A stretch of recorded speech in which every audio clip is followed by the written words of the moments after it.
Salam Indonesia, salam tentara dan Sabang sampai Maroko dan jangan sampai Pulau Rote. Mantara iman kita, mantara kasih kita, mantara pengharapan kita tentunya dalam diskusi menjadi Tuhan dan selamat kita dan hidup selamat ini. Jangan katakan bahwa Yesus Tuhan, jangan katakan pula bahwa Yesus hidup selamat. Dia adalah Tuhan, dia adalah hidup selamat. Kalau engkau percaya, engkau akan diselamatkan. Kalau tidak percaya, engkau akan dihukum. Karena Yesus sudah berkata dalam Yohanes 14 ayat yang ke-6, akulah jalan dan kebenaran dan hidup, dari seorang sampai kepada Allah kalau tidak melalui aku. Dan Petrus juga berkata dalam Petrus 4 ayat 12, dan keselamatan tidak dalam siapapun juga selain dalam Dia Yesus Kristus, karena di bawah kolong langit ini tidak ada nama lain yang diberikan kepada manusia yang olehnya kita diselamatkan. Mantap. Dan Yohanes 3 ayat 16, karena begitu besar kasih Allah akan dunia ini sehingga Ia mengaruniakan anak yang tunggal supaya setiap orang percaya kepada Dia tidak binasa melainkan beroleh hidup yang kekal. Saya dan saudara, kita semua yang percaya kepada Yesus akan diselamatkan karena kita percaya. Puji nama Tuhan, dengan hati percaya engkau dibenarkan dan dengan mulut mengaku engkau diselamatkan. Hati percaya kepada Yesus engkau tidak akan pernah dipermalukan. Roma 10 ayat 9 sampai dengan 11. Kiranya Tuhan Yesus memberkati kita, dan sebelumnya kita berdoa. Biarkanlah kami sungguh bebas di dalam engkau Tuhan, di dalam nama Yesus. Amin.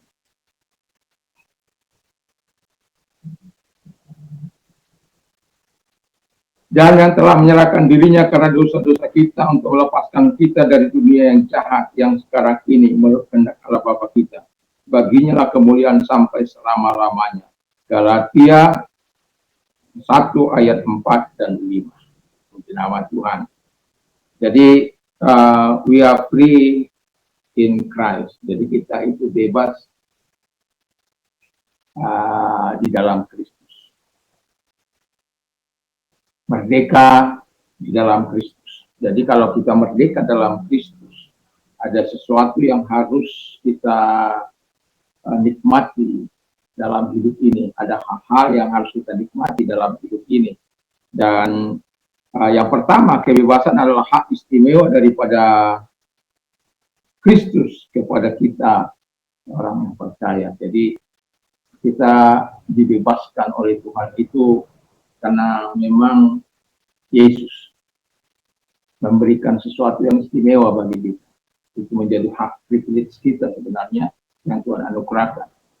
Tapi sebenarnya milik Tuhan yang dianugerahkan kepada kita supaya kita bebas dari segala perbuatan-perbuatan dosa.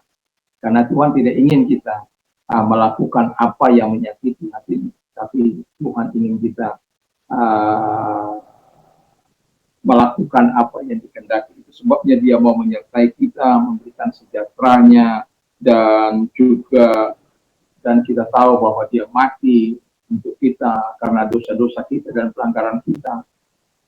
Supaya apa? Supaya kita terlepas dari dosa yang membawa penghukuman Allah, yang membawa kematian. Karena dosa-dosa itu yang membawa penalti bagi kita, hukuman bagi kita yang melakukan dosa. Dan itu sebabnya hak privilege ini yang kita punyai ini kita harus jaga, dan kita harus betul-betul hidup sesuai dengan apa yang dikatakan Tuhan, supaya kita betul-betul merdeka di dalam Dia. Yang kedua, kata firman Allah, kita bebas untuk melayani Kristus yang sudah bangkit.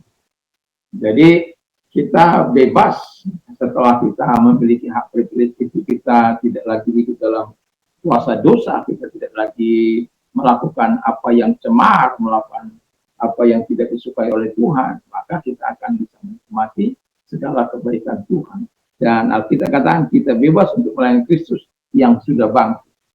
Jadi kita tahu bahwa Yesus pernah mati, dan orang katakan, kok katanya Tuhan, tapi kalau mati, dia dalam kemanusiaannya dia mati, tapi dalam ketuhanannya dia tidak pernah mati. Ya, jadi dalam kemanusiaan dia memang mati, tapi dalam ketuhanannya dia tidak pernah mati.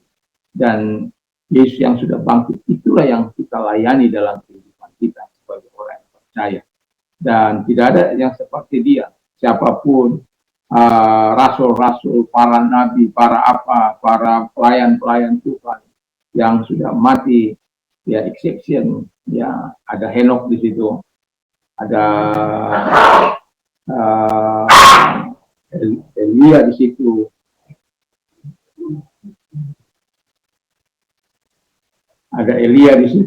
dan kita harus juga melihat hal itu. Tapi yang mau saya katakan, kita yang masih jadi kurang Tuhan di masa kini adalah melayani Yesus yang sudah bangkit itu, bukan Yesus yang ada dalam kubur. Yesus yang kalau dia di dalam kubur, kita katakan tidak perlu kita percaya kepada dia, tidak perlu kita beriman kepada dia. Kalau kita Yesus tidak bangkit, tapi karena Yesus bangkit, dialah yang kita layani dan dialah yang kita hormati, dan dialah yang membawa kita nantinya masuk kepada rumah Bapa di surga itu.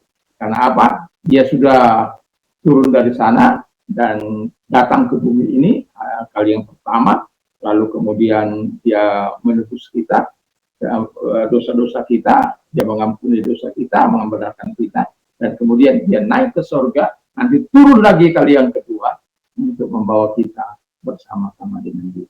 Jadi tetap tabah dalam menghadapi situasi kita, tetap tabah dalam pelayanan ini, tetap kuat dan tetap berserah diri kepada Tuhan. Sehingga apapun yang kita lakukan dalam pelayanan ini, ada banyak tantangan, rintangan, persoalan, tapi jangan pernah menyerah.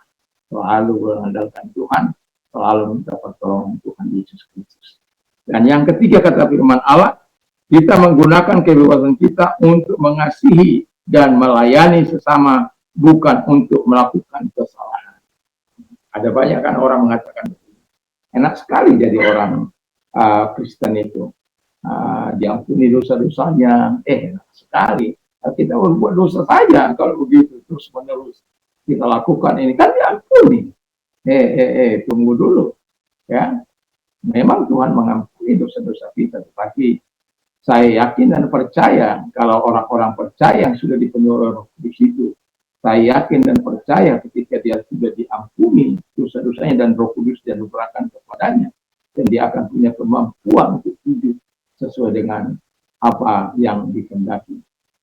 Sehingga dalam pelayanan itu dia akan menjadi berkat dan menjadi terang. Sebagai garam, dia bisa memberikan kita rasa. Sebagai terang, dia bisa memberikan arah. Kita bukan mau membuat sesuka-suka, itu sebabnya kita katakan kita menggunakan kebebasan, karena kita bebas dalam Kristus itu bukan berarti bebas sebabnya, tapi bebas yang bertanggung jawab. Kita menerima, kita menggunakan kebebasan kita untuk mengasihi dan melayani sesama, bukan untuk melakukan kesalahan. Dan harapan saya sebagai orang percaya, dan ada banyak kan, ya kita melakukan dosa saja. Hari ini kita makan, minum, besok kita mati, nggak ada apa-apa, nggak ada perkara-perkara apa-apa. Saya katakan tunggu dulu. Kalau engkau lakukan dengan cara itu berarti kamu melakukannya dengan cara-cara yang salah. Kita melayani Tuhan, mengasihi Tuhan, mengasihi sesama kita, dan melayani bukan berarti dengan sesuka-suka kita. Ada etika, ada firman yang membatasi kita untuk melakukan sesuai dengan yang dikehendaki oleh Tuhan. Kita bersyukur kita tidak digenggang oleh orang-orang seperti saya atau orang-orang atau ahli-ahli, ya tidak. Kita diajar untuk menuruti firman Allah, perintah Allah, dan firman Allah yang kita lakukan ini sebagai pedoman hidup kita. Dia yang membawa kita kepada kebenaran. Firman Allah itu sebabnya kita harus membaca surat cintanya Tuhan ini, sehingga kita tahu pelayanan itu dengan penuh kasih apa yang akan kita lakukan. Kadang-kala agapinya Tuhan itu kadang-kala tidak masuk akal kalau kita mau katakan. Kenapa? Karena kalau kita mengasihi dengan kasih agapinya Tuhan, itu kita akan betul-betul seperti tidak punya hak apa-apa selain melakukan yang baik saja. Walaupun orang itu mungkin melakukan hal yang salah, melakukan hal yang jahat, melakukan hal-hal yang tidak menyenangkan, tapi kita harus melakukan dengan kasih yang tulus, melayani dengan kasih yang tulus. Walaupun kita mungkin disalah mengerti, disalah apa, ini tidak ada hak kita untuk menghakimi mereka, menghukum mereka. Itu haknya Tuhan. Pembalasan itu haknya Tuhan. Tapi tugas kita adalah melakukan yang terbaik. Dan itu memang tidak mudah. Tapi saya mengatakan kita sudah dibebaskan oleh Tuhan. Dan kita menggunakan kebebasan kita untuk mengasihi dan melayani sesama kita di dalam Yesus. Dan upahnya dari Tuhan. Bukan upahku besar di surga. Ya, upahnya dari Tuhan. Saat dimana engkau berada, saat ini juga engkau bisa mendapatkan sesuatu, mungkin sukacitanya, damainya, sebelum kita menerima upah dari Dia dengan segala kemuliaannya, dengan segala mahkotanya yang Tuhan anugerahkan kepada kita. Dan tetaplah terus setia untuk melayani, terus setia mengasihi Tuhan dan mengasihi sesama. Agar apa? Kita yang betul-betul kita sudah dibebaskan, kita telah bebas di dalam Kristus Yesus itu, betul-betul kita bebas untuk melakukan apa yang dikehendaki oleh Tuhan, bukan apa yang dilarang oleh Tuhan. Sehingga ketidaktaatan kita harus buang, hal-hal yang berbau dosa kita harus buang, hal-hal yang berbau keserakahan kita harus buang, hal-hal mementingkan diri sendiri, bersungut-sungut kita harus buang, tetapi yang kita lakukan hal-hal yang dimana Tuhan berkenan dengan cara-cara yang baik, yang berkenan di hadapan Tuhan. Kiranya Tuhan memberkati kita dengan segala kebaikan dan kemuliaan. Tuhan Yesus memberkati. Mari kita berdoa. Terima kasih Tuhan, biarlah di pagi ini kami tetap menerima kebaikan Tuhan, menerima segala kasih karunia Tuhan dalam hidup ini. Kalau engkau sedang sakit dan apapun sakit penyakitmu, arahkan tangan kepada Tuhan. Biar tangan-tangan yang diangkat kepada Tuhan dalam nama Yesus datang kepada mereka, menyembuhkan mereka. Karena engkau tabib dia setelah tabib dalam nama Yesus, dan engkau menyembuhkan mereka. Terima kasih kau mau menyembuhkan, menolong mereka, mengulurkan tangan mereka.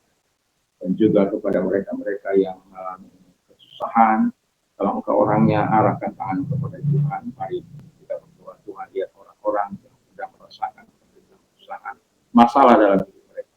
Datang kepada mereka. Engkau yang berjanji akan menyelesaikan masalah mereka.